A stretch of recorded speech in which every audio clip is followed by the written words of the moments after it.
the lesson that can be learned from this past Sunday in Cleveland is that maybe don't start fights that you can't finish, especially if you're the San Francisco 49ers.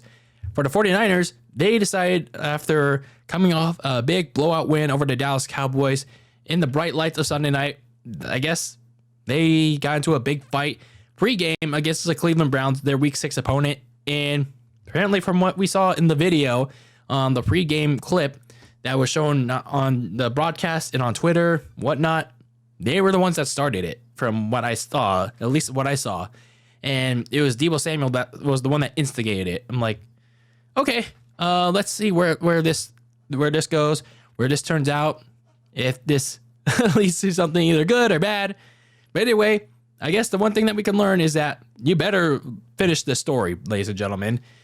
But at least in the initial opening stages of this game between the 49ers and the Browns, the 49ers seemed like they were all business as usual on the opening possession.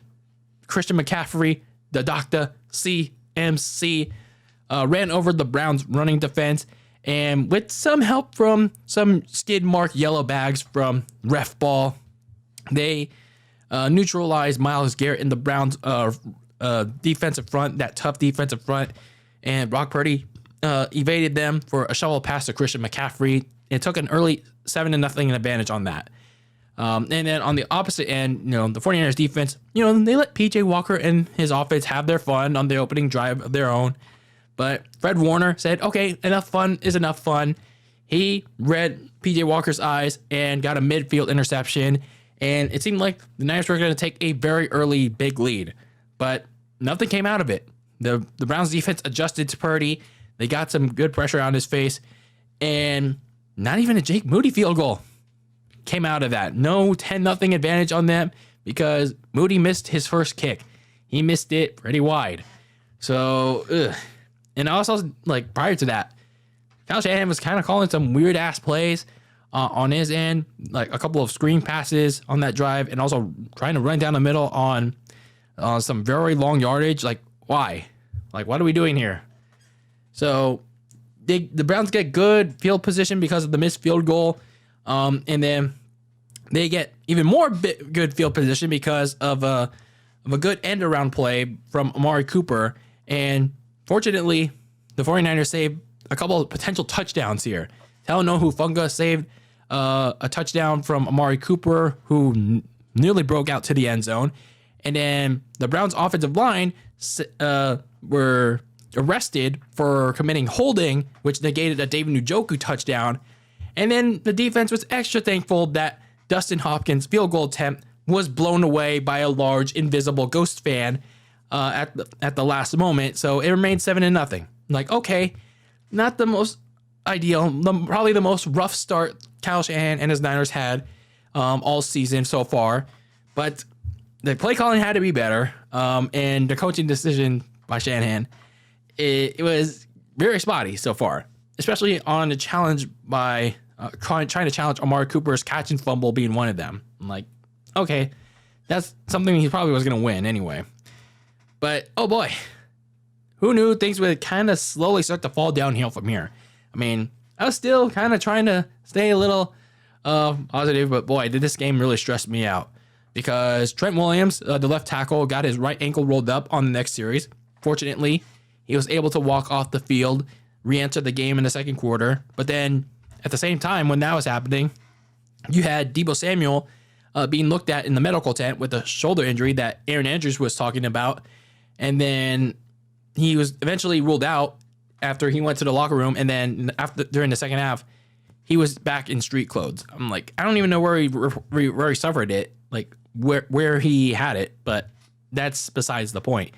The Niners were down one of their top options and basically couldn't run one of their plays with Deebo with the screen runs or anything in relation to Deebo, which is basically one of their other focal points of that offense.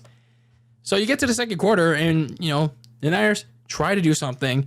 They try to get this big pass into Brandon Ayuk, but then there's something that I noticed in this first half. I basically noticed for most of this season so far for the 49ers is that perhaps Kyle Shanahan's maybe getting a bit too greedy, paging Dr. McCaffrey too much. And something that the Browns defensive coordinator, Jim Schwartz, was really honing in on, maybe selling out to, and was really paying off on, was stopping that. He was making Kyle Shanahan pay for paging Dr. McCaffrey too much with his strong defensive front, because since that opening touchdown, Tristan McCaffrey was basically like non-existent, and Jim Schwartz was basically forcing Brock Purdy to try to make him beat him beat his defense with his arm, with any passing plays, but so far to no avail. And Kyle was leaving points off the board by not having Purdy air it out. And yeah, it was just kind of no man's land for the 49ers during this stage of the game.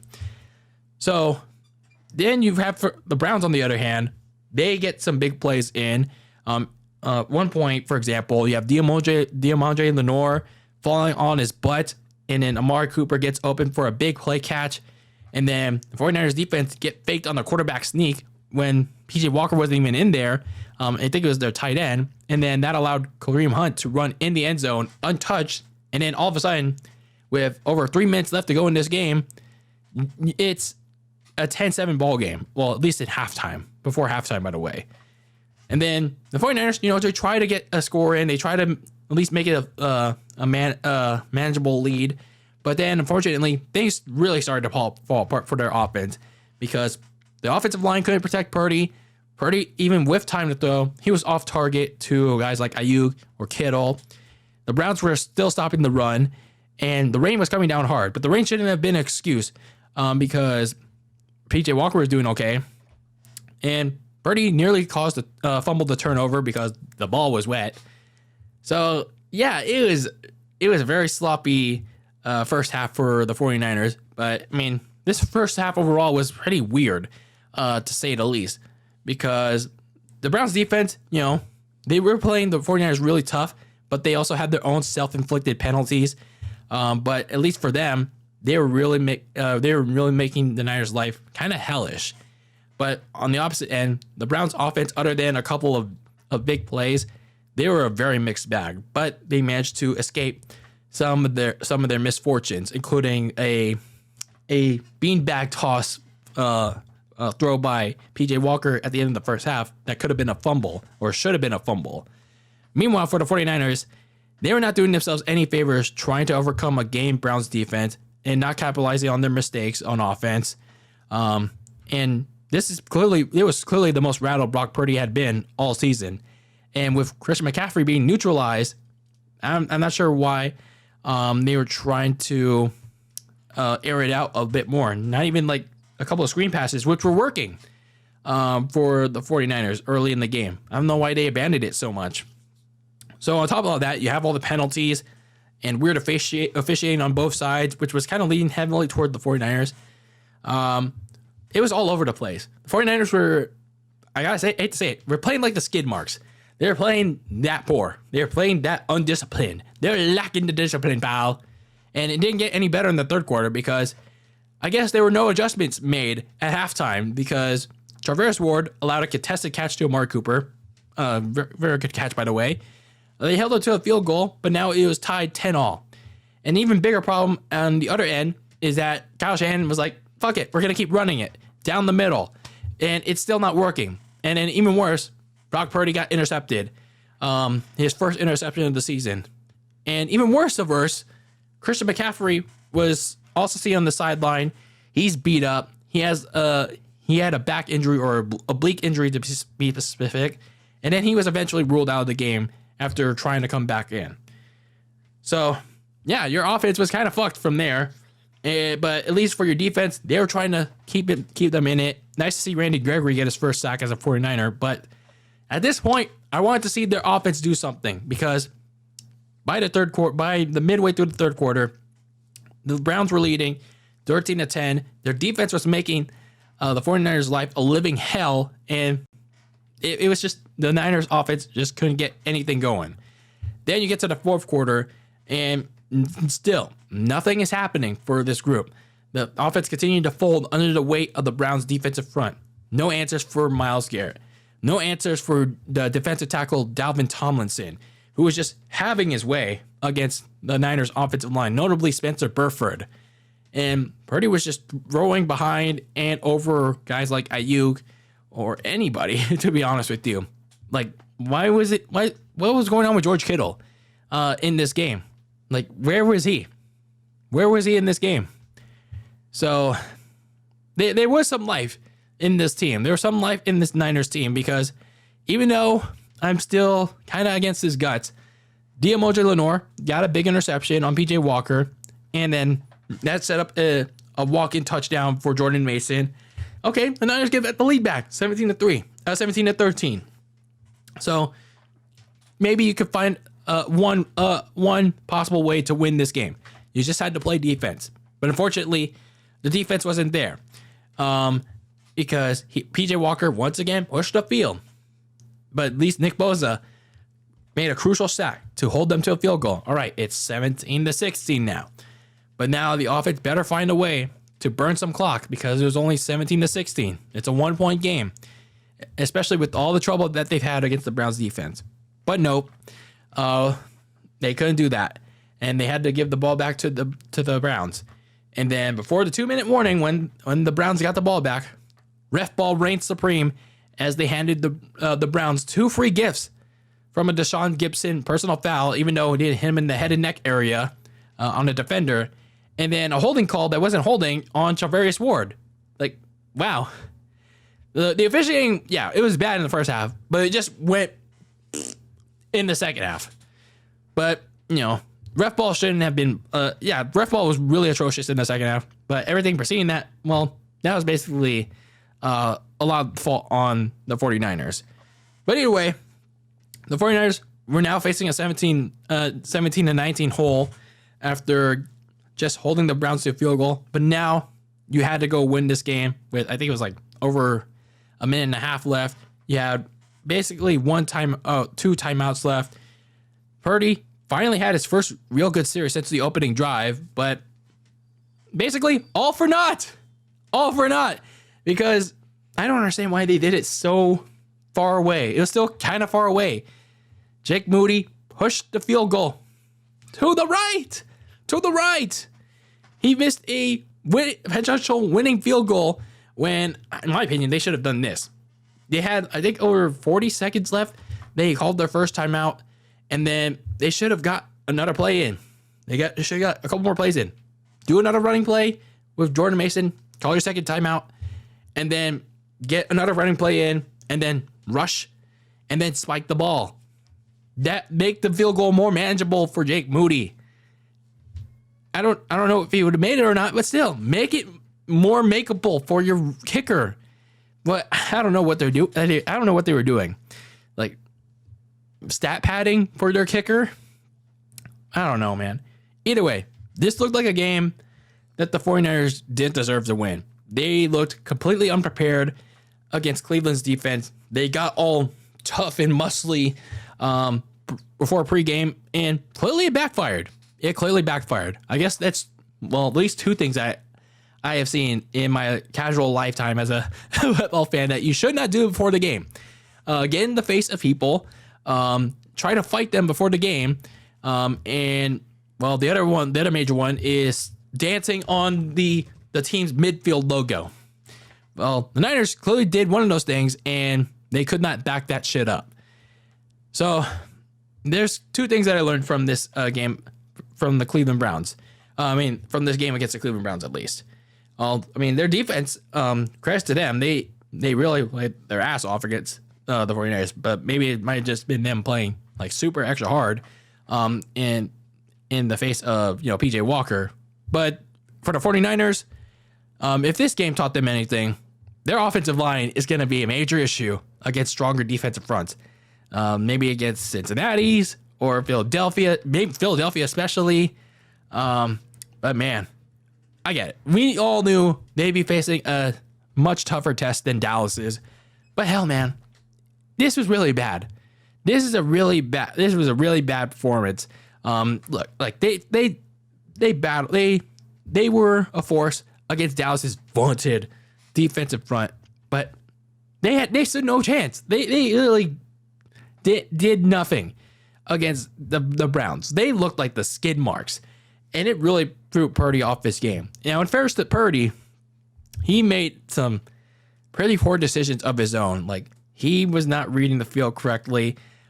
He made some poor throws, some overthrows to Ayuk and behind as well. An interception to one of the Browns defenders. But yeah, now that the 49ers had this pretty poor game, I mean, it's one loss. I mean, not the end of the world. But, you know, looking forward ahead, these opponents that they have coming up, I mean, they'll use it to their advantage. They'll at least try to. Because one of the key weaknesses now is that, if you have a good defensive line, or maybe a decent one, you can destroy that 49ers offensive line, and you can throw Purdy off of this game. And another thing is that the injuries to Debo and Christian McCaffrey are something to keep an eye on.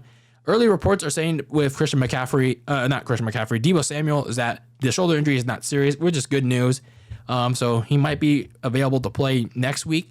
And for Christian McCaffrey, his status remains to be seen with the oblique injury. But if he's going to be out for quite some time, then that's going to be a big hit to that Niners offense. So, oof. Well, you run the well with the Christian McCaffrey train, and if you keep running it too much, it's going to run dry if you're the 49ers. So you got to find a healthy balance if you're Kyle Shanahan. You can't be running him too much. You can't get too greedy. I've said it so many times. Like, don't be too greedy with it. So, yeah, the 49ers lose this game 19-17 to the Cleveland Browns, who did not look like the skid marks in Cleveland. The 49ers, they wanted to start a fight, and they could not finish that fight. Like, come on, don't start fights that you can't finish if you're the 49ers. Or otherwise, you're going to look like the skid marks. You're going to look like you stepped on dog dookie water, dog shit, and you're going to end up wiping your ass on your face. If that makes any sense. But anyway, let's look ahead a little bit to week 7. They turned their attention to try and bounce back and hopefully play 100 times better as they head to Minnesota to take on the Vikings on a Monday night to close out week 7. Minnesota beat the Bears 19-13, but it's basically because the Bears beat themselves up like they usually do with their own brand of stupidity, no matter if Justin Fields left the game with an injury. Other than a touchdown, Kirk Cousins and the Vikings offense were pretty much not a factor in that win. A lot of luck had to happen for the Vikings to hold on and win that game. But after what transpired in Cleveland, the 49ers basically have no validation to take any game for granted anymore, nor should they. So, yeah, we're going to definitely talk more about this Monday night game for the 49ers taking on the Vikings as we get closer to that game later this week. But for now, just on to Minnesota. That's all I can say at this point. But yeah, let me know your thoughts on this first loss of the season for the San Francisco 49ers. What do you think about Brock Purdy's performance? What do you think about the overall team performance this week? I'd like to know in the comments below. And yeah, they played like the skid marks. I'll admit that. But just move on to the next game, I guess. And not a lot of good things to say in this loss against Cleveland. But one game at a time, I guess. But yeah, this is DylanLasagna signing out, and keep that lasagna very cold in the fridge with your takes on the world of sports. And until next time, peace out.